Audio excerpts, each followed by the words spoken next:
This is my evidence-based guiding principles by Austin Harvey. The principles I looked at, and I think are very important when you begin teaching, is planning and motivating students. So that means backward design, starting with the end, starting with how you want to end the lesson. You want to make sure the students get the lesson, understand it, kind of set a goal, and then go from there. Then I talk about anchored instruction, so kind of creating a hook to get the students interested. You want them to be interested and motivated to do the lesson, not just kind of bored and think, oh, not this all over again. Then I looked at the ARCS, attention, relevance, confidence, satisfaction.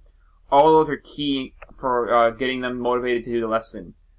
All four stages are great to implement in the classroom. I looked at a lot of general principles because I really enjoyed those 2 weeks of class. Making it stick, I just think is key. I especially talked about the debate, discuss, dispute part of class, part of the lesson, because getting students to debate and discuss topics with each other kind of gives different ideas. They share ideas, and then they could even change viewpoints. Like that can help them learn as well. You always think back, oh, remember that discussion I had with Robin about this, and then you remember those points. Kind of helps the information stick. We talked about assimilation and accommodation. Those were key as well. Reasoning and real-world application, I just find are very, very important. Kind of make the students feel like they are a part of the decision-making in the classroom. And then along with that reasoning is real-world application. You want the stuff to be kind of useful for the future. The students need to feel like this is going to be important to them, or they're not going to want to do it. So those two are very key. Another thing I think is important is flow theory.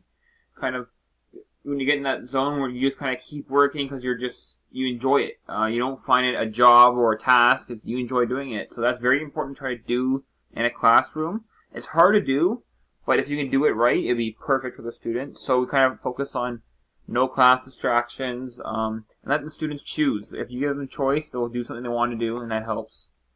Self-directed learning we discussed as like the holy grail. It's so important to have the students kind of teach themselves, kind of guide themselves. That's amazing. That's very important to do. Grit's just working away at that long-term goal. Set a goal. You as a teacher have to help motivate them and show them that they can reach that goal. It might take time, but they can reach that goal. Short and long-term memory we looked at too. Short-term memory kind of only lasts for a little bit. Short kind of information. Long-term means it's important information that you can just remember. It's information and skills. The brain kind of filters it and knows it's important, so it remembers that info. Then I like the assessment and collaboration because I like that talking about feedback, because feedback is so important. You want to kind of give the feedback to the students so it helps them grow and improve as a student, not just you did this wrong, do this instead. You don't want that. You want to be able to show them, okay, you made a mistake here, but you can learn from this. You can continue to do this. So that's very important. And also it's important to remain neutral. You don't add any kind of personal comments and remain neutral. This is the feedback. Growth mindset. It's just, hey, you might not be great at it, but you can learn. You can continue to practice. You can. Not this fixed mindset of, oh no, I can't do math. I can't do math. I've never done math. I can't do it. So we don't want that. We want a growth mindset in our students. Collaborative learning, very important. Just it teaches the students, hey, we can work together and solve a problem or even just do a task. It's key.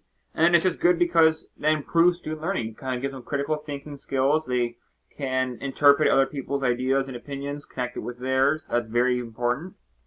And then I looked at direct instruction and constructivism. I looked at kind of behaviorism, but specifically operant conditioning.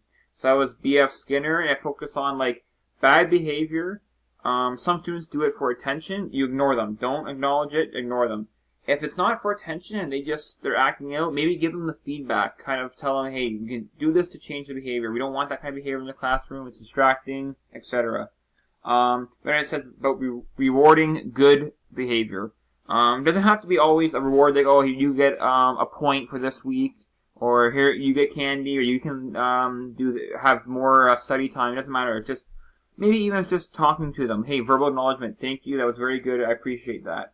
That's very key with a student. So these are all the things I think I want to implement, or not I think, I will implement when I become a teacher, because they're all key to helping the teacher have a great classroom and helping the students learn to the best of their ability.